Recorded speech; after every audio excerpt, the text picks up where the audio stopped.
नमस्कार, मैं हूं शशांक सिंह और आप देख रहे हैं क्राइम रिपोर्ट इंडिया। इस शो के जरिए हम आपके आसपास हो रहे क्राइम की आपको देते हैं जानकारी, जिससे आप रहें हमेशा सजग और सतर्क। शुरुआत उस खबर के साथ करते हैं जिसमें एक युवती ने जबरन उसका गर्भपात कराए जाने के आरोप लगाए हैं। यूपी के मुरादाबाद से खबर। यूपी में नए बने धर्मांतरण कानून के साइड इफेक्ट अब दिखने लगे हैं। मुरादाबाद में एक लड़की का दावा है कि 4 महीने पहले हुई अपनी शादी का रजिस्ट्रेशन करवाने जब वो पहुंची तो उसे बजरंग दल और पुलिस ने घेर लिया। लड़की को जबरन शेल्टर होम भेज दिया गया, जबकि उसके पति और देवर को जेल भेज दिया गया। खबर मीडिया में आने के बाद पीड़ित लड़की को तो छोड़ दिया गया, लेकिन उसका पति और देवर अभी भी जेल में ही हैं। पीड़ित का कहना है कि उन्हें जल्द से जल्द छोड़ दिया जाए। पीड़ित लड़की ने साफ किया कि वो अपने पति के साथ ही रहना चाहती है और उसे अपने परिवार और बजरंग दल वालों से खतरा है। इस मामले में सबसे चौंकाने वाली बात यह है कि पीड़ित लड़की ये शक जता रही है कि शेल्टर होम में रहने के दौरान उसका गर्भपात करा दिया गया। पीड़ित का आरोप है कि शेल्टर होम में उसने पेट में दर्द होने की शिकायत की। पहले इस पर ध्यान नहीं दिया गया और बाद में उसे अस्पताल में दाखिल कराया गया। अस्पताल में उसे इंजेक्शन दिए गए, जिसके बाद उसे काफी ब्लीडिंग हुई।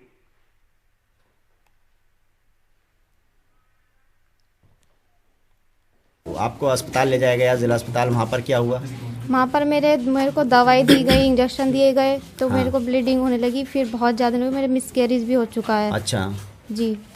तो क्या आपसे पूछ के दी गई थी वो दवाई, मिसकैरेज की या इंजेक्शन या कुछ नहीं, मेरे तो पेट में दर्द था। मैंने पेट ही दर्द बता रखा था, उन्होंने खुद ही लगाई इंजेक्शन। मुझे नहीं पता कौन से इंजेक्शन लगाए, पर मेरे को ब्लीडिंग बहुत जान लगी, मिसकैरेज भी हो चुका है। मुझे लगता है सर उन्होंने ही मेरा बच्चा खत्म करा है। उन्होंने मेरे को दवाई दी है, मुझे पता नहीं है कौन कौन सी दवाई दी है, इंजेक्शन कौन से लगाए हैं। तो किसी से अब कोई खतरा तो नहीं है? सर है, हो सकता है मेरी मम्मी कर सकती है। मेरी मम्मी शायद वो क्या कहते हैं, कहीं जा रखी थी, गाड़ी ले क्या है वो। तो जो जिस तरह से बजरंग दल के लोगों ने आपको पकड़ा, थाने ले गए, क्या किसी इस तरह के संगठन से या किसी और से आपको कोई खतरा है? जी सर, मुझे खतरा है। अगर वो मेरे घर वालों से भी, बजरंग दल वाले भी कर सकते हैं सर। तो अब आप राशिद के ही साथ रहना चाहते हैं? हाँ, मैं अपने राशिद के साथ ही रहना चाहती हूँ, अपने हस्बैंड के ही। उन्हें आज ही छोड़ दिया जाए, मेरी आपसे रिक्वेस्ट है, आज ही छोड़ दिया जाए उन्हें दोनों को। एग्जीक्यूटिव एडिटर कमाल खान का भी हम रुख करेंगे, लेकिन अभी आप देख सकते हैं ये जो लड़की है, युवती है, उसने एक गंभीर आरोप लगाया और सीधे तौर पर नाम लेकर उसने बजरंग दल और साथ ही अपने परिवार वालों पर भी आरोप लगाया है कि जबरन शेल्टर होम में उसका गर्भपात करा दिया गया। जैसा कि आपने सुना उस लड़की को आरोप लगाते हुए, साथ ही वो एक गुहार भी लगा रही है कि 4 महीने पहले उसकी शादी हो चुकी है। रजिस्ट्रेशन कराने जब वो पहुंची तो बजरंग दल और पुलिस ने उसे घेर लिया, शेल्टर होम भेज दिया गया और वहां से अभी भी उसके जो पति और देवर हैं उन्हें नहीं छोड़ा गया, जिसको छुड़वाने के लिए वो गुहार लगा रही है। हमारे साथ हमारे एग्जीक्यूटिव एडिटर कमाल खान जुड़ गए हैं। कमाल, 2 गंभीर बातें हैं इसमें जो निकल कर आती हैं। पहला ये कि 4 महीने पहले जो शादी हो चुकी है, क्या उस पर भी ये धर्मांतरण कानून लागू होता है जब लड़की राजी है? और जिस तरीके से जबरदस्ती का उसने आरोप लगाया है, रजिस्ट्रेशन करवाने गई थी। और दूसरा, गर्भपात का ये बेहद संगीन आरोप है और क्या इसकी कहीं से पुष्टि हो सकती है या हो सकी है अस्पताल से कि वो गर्भवती थी?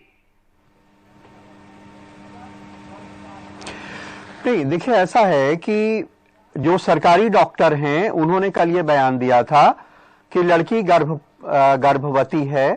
जो गर्भपात की खबरें कहीं सोशल मीडिया में चल रही हैं वो गलत हैं और उसके बच्चे की हरकत और उसके दिल की हरकत सुनाई दे रही है डॉक्टर्स को। ऐसा सरकारी डॉक्टर्स ने कल बयान दिया था।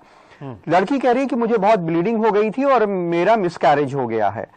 लड़की दरअसल डॉक्टर नहीं है, लड़की अपने ससुराल में गई है। उसके ससुराल के साइड के रिश्तेदार उसको दोबारा से डॉक्टर के पास दिखाने के लिए ले गए हैं।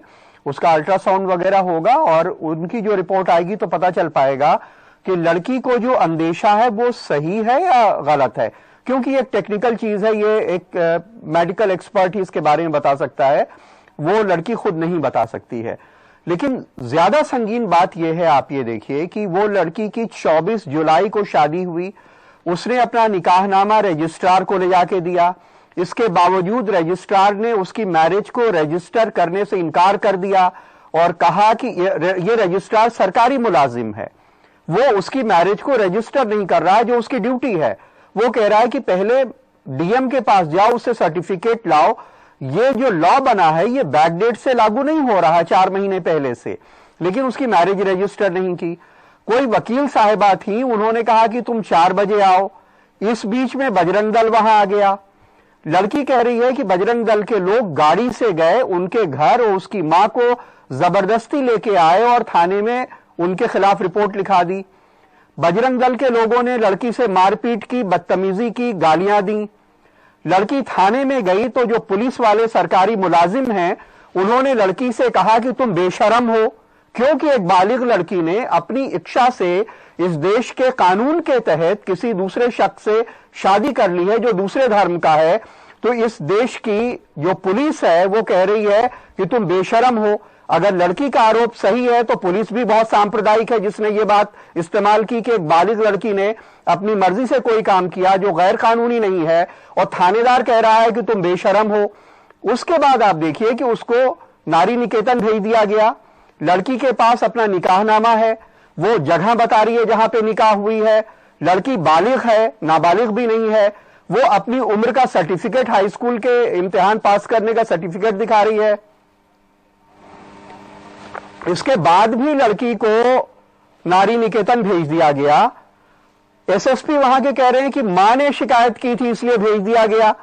भाई, इस देश के कानून में लड़की बालिग होने के बाद अपनी जिंदगी का फैसला खुद लेने के लिए मुख्तार है। इस देश के संविधान कानून में उसकी मां जिम्मेदार नहीं है। तो एक आईपीएस अफसर ये कैसे कह सकता है कि मां ने शिकायत की, हमने उसके हस्बैंड को जेल भेज दिया। जेल भेजने के पहले क्या आपने किसी तरह की तहकीकात की कि जो उसकी मां कह रही है वो सही कह रही है, लड़की कह रही है वो सही कह रही है? अगर पुलिस का पक्ष सही था तो मैजिस्ट्रेट के कहने पे अब लड़की को कैसे छोड़ दिया गया? अब जब मैजिस्ट्रेट के सामने बयान हुआ और लड़की ने कहा कि मैं बालिग हूं, मेरी 24 जुलाई को देहरादून में एक कोई जगह बताई कि वहां पे मेरी शादी हो चुकी है और मेरा निकाह हुआ है, मैंने अपनी मर्जी से किया है, मैं लड़के का जाति धर्म सब जानती हूं, 1 साल से लड़के से मेरी दोस्ती थी, इसके बाद मैंने उससे शादी की है। शादी करने के लिए किसी तरह का दबाव नहीं था मेरे ऊपर, मैंने अपनी मर्जी से शादी की है। मैं 22 साल की हूं, मैं अपनी उम्र का फैसला, अपने जिंदगी का सारा फैसला खुद कर सकती हूं। लड़की ने जब ये सारी बातें मैजिस्ट्रेट को बताई तो मैजिस्ट्रेट ने लड़की से कहा कि तुम लड़के के साथ जाने के लिए आजाद हो, और मैजिस्ट्रेट के कहने पे लड़की को छोड़ा गया। अब इसके लिए कौन जिम्मेदार है लड़की को नारी निकेतन भेजने के लिए? लड़की को जिन बजरंग दल वालों ने मारा पीटा, क्या उनके खिलाफ कोई कार्रवाई की जाएगी? सवाल ये बड़ा है कमाल, और इसीलिए वो लड़की अब गुहार लगा रही है कि अब उनके जो पति और शौहर और देवर हैं उनको भी जल्द से जल्द रिहा किया जाए और गर्भपात का भी एक आरोप लगाए। शुक्रिया कमाल विस्तार से इस पूरी बात को समझाने के लिए। मुंबई की खबर का रुख करते हैं। मुंबई के विक्रोली पूर्व में मकान के लिए मुफ्त जमीन मिलने की अफवाह से अफरा तफरी मच गई। अफवाह फैलने के बाद यहां खाली पड़ी सरकारी जमीन के पास बड़ी संख्या में लोग पहुंच गए। यही नहीं, तकरीबन 5 एकड़ जमीन पर 400 से 500 महिलाओं ने कब्जा करना शुरू कर दिया। सूचना मिलते ही पुलिस ने मौके पर पहुंचकर वहां से महिलाओं को हटाया। इस काम में पुलिस को खासी मशक्कत करनी पड़ी। बार बार हटाने पर भी ये महिलाएं दोबारा पहुंच जाती थी। आज एक बार फिर पुलिस और बीएमसी ने मौके पर पहुंचकर जमीन पर कपड़े और लकड़ी डंडे से बने कब्जे को हटाया है। मुंबई के विक्रोली में इन दिनों मुफ्त में मकान बनाने के लिए मुफ्त में ज़मीन देने की एक अफवाह ने इस समय पुलिस और बीएमसी सभी का काम बढ़ा दिया है। नतीजा ये है कि ये जो ज़मीन खाली पड़ी दिख रही है इस पर अब पहरा देना पड़ रहा है पुलिस को। और बीएमसी जो है, जो लोग इस तरह से आकर जिन्होंने ज़मीन घेरना शुरू कर दिया था, इस लोगों की घेरेबंदी को हटाना यहाँ पर शुरू करना पड़ा है, एक अभियान छेड़ना पड़ा है। दरअसल जो ज़मीन है ये खाली पड़ी है और किसी ने अफवाह फैला दी कि सरकार जो है मकान बनाने के लिए मुफ्त ज़मीन दे रही है।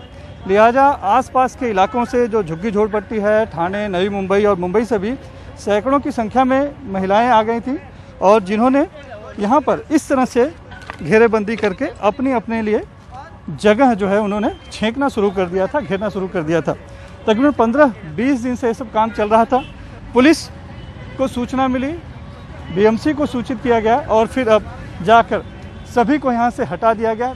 तो आप यहाँ पे सबको खाली करा दिया गया है। अभी किसी तरह कब्जा नहीं है, कुछ भी इनक्रोचमेंट नहीं है नहीं।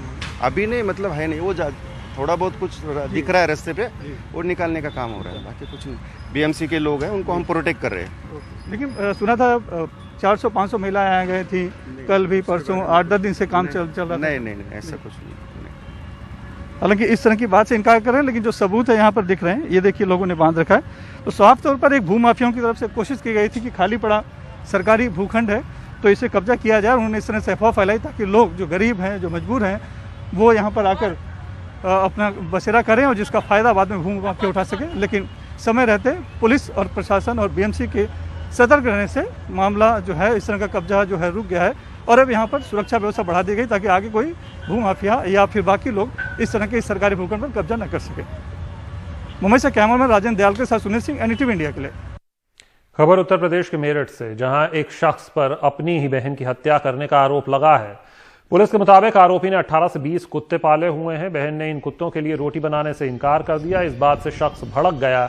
उसने अपने बहन को 2 गोलियां मार दी, जिससे उसकी मौके पर ही मौत हो गई। पुलिस ने आरोपी भाई को गिरफ्तार कर आगे की कार्रवाई शुरू कर दी है। ये मेरठ के कैलाश वाटिका इलाके की घटना है।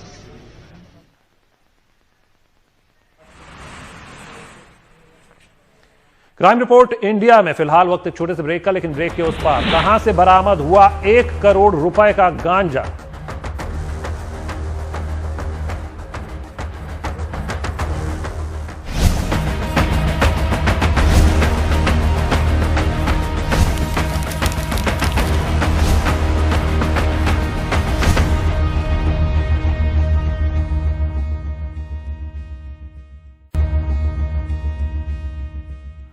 खबर बेंगलुरु से करीब 70 किलोमीटर दूर कोलार के नरसापुर में शनिवार को आईफोन बनाने वाले प्लांट में हुई हिंसा के सिलसिले में अब तक 158 लोगों की गिरफ्तारी हुई है। इसके अलावा सैकड़ों लोगों के खिलाफ एफआईआर दर्ज की गई है। बताया जा रहा है कि जिस वक्त वहां तोड़फोड़ हुई उस वक्त कंपनी में 4000 लोग मौजूद थे। ताइवान की कंपनी विस्ट्रॉन के कर्मचारियों ने शनिवार को जमकर तोड़फोड़ की। निहाल केदवई हमारे संवाददाता हमारे साथ जुड़ चुके हैं। निहाल, क्या है ये पूरा मामला? क्योंकि एक बड़ा आरोप लगाया जा रहा है, एक तो सैलरी नहीं मिली और दूसरा 450 करोड़ रुपए के नुकसान की बात सामने आ रही है। विस्तार से बताएं।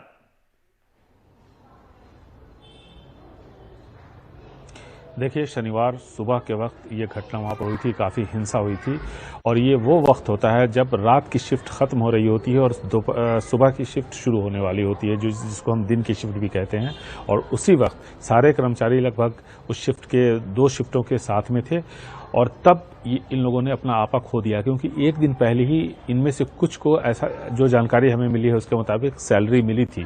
सैलरी 7 तारीख से तक या उससे पहले मिल जानी चाहिए, लेकिन ये सैलरी पहले तो काफ़ी लेट से मिली।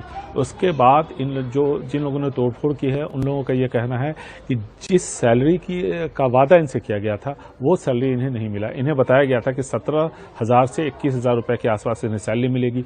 अब कोरोना वायरस की वजह से ये 7 से 9,000 रुपए इनकी सैलरी काट ली गई। एक तो वक्त पे नहीं मिली, पूरी सैलरी नहीं मिली और मैनेजमेंट ठीक तरीके से बता नहीं रहा था कि कब इन्हें पूरी सैलरी वापस की जाएगी। हालांकि लोगों का यह कहना है कि प्रोडक्शन में कोई कमी नहीं आई है, जिस तरह से पहले सेल था सेल वैसी ही है। ऐसे में सैलरी यहाँ स्थानीय स्टाफ्स की क्यों काटी जा रही है? ये वहाँ के जिन लोगों ने तोड़फोड़ की है, जो लोग इससे जुड़े हुए हैं, उन लोगों का ऐसा मानना है। हालांकि इसकी अभी जांच चल रही है। इंस्पेक्टर जनरल ऑफ पुलिस जो सेंट्रल जोन के हैं सीमंत कुमार सिंह, उनसे थोड़ी देर पहले हमने बात की थी और उनका यह कहना है कि सीसीटीवी फुटेज में सब कुछ साफ तौर पर दिखा था और उसी की बुनियाद पर हम गिरफ्तारी कर रहे हैं। जब हमने उनसे ये पूछा कि आप ये बताएं कि कितने लोगों के खिलाफ एफआईआर हुई है और कितने लोगों की और गिरफ्तारी हो सकती है, तो उनका यह कहना था कि जिस वक्त वहां पर हिंसा हुई उस वक्त तकरीबन 4,000 के आसपास लोग वहां पर मौजूद थे। तो उनमें से कुछ लोगों के खिलाफ नाम के साथ एफआईआर हुई है, कुछ अनजान लोगों के खिलाफ एफआईआर हुई है, तो सबके खिलाफ कार्रवाई चल रही है और जल्द ही जो लोग अभी तक गिरफ्तार नहीं हुए हैं उनको गिरफ्तार कर लिया जाएगा जो इस हिंसा के लिए जिम्मेदार हैं। शुक्रिया निहाल इस खबर को विस्तार से बताने के लिए। त्रिपुरा पुलिस ने 2 लोगों को गिरफ्तार किया है। इनके पास से 1 करोड़ रुपए का गांजा बरामद किया गया है। ये दोनों आरोपी खोवई जिले के तेलियामारा इलाके से गिरफ्तार किए गए हैं। पुलिस का कहना है कि आरोपी ड्रग्स को अगरतला से असम लेकर जा रहे थे।